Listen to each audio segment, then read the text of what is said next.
There was an old snake who lived near a mountain.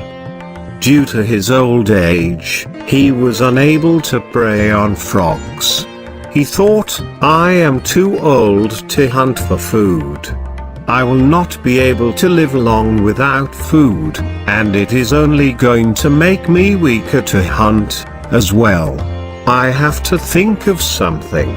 Suddenly, an idea struck him. As planned, he went to a nearby pond, which was full of frogs, and relaxed on the bank of the pond without any intention to hunt. He behaved as though he had nothing to do with the frogs.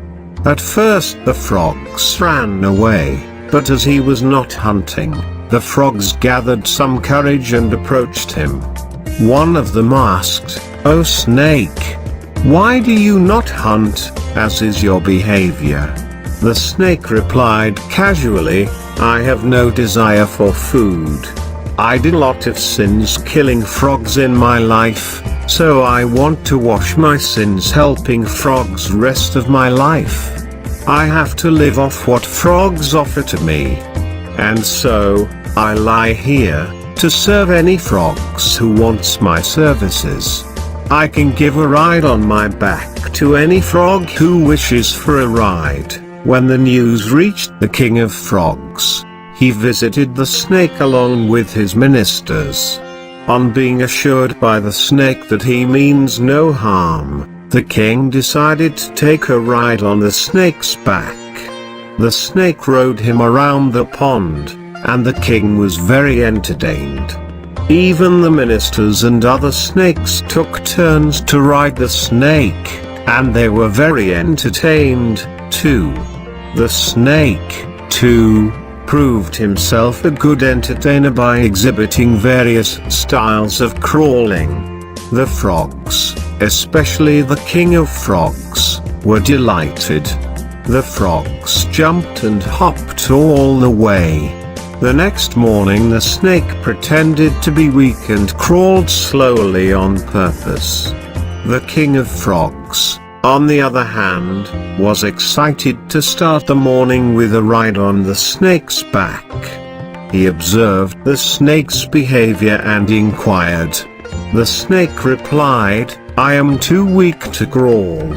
I have not eaten for so long, and must eat something to be strong to give you a ride."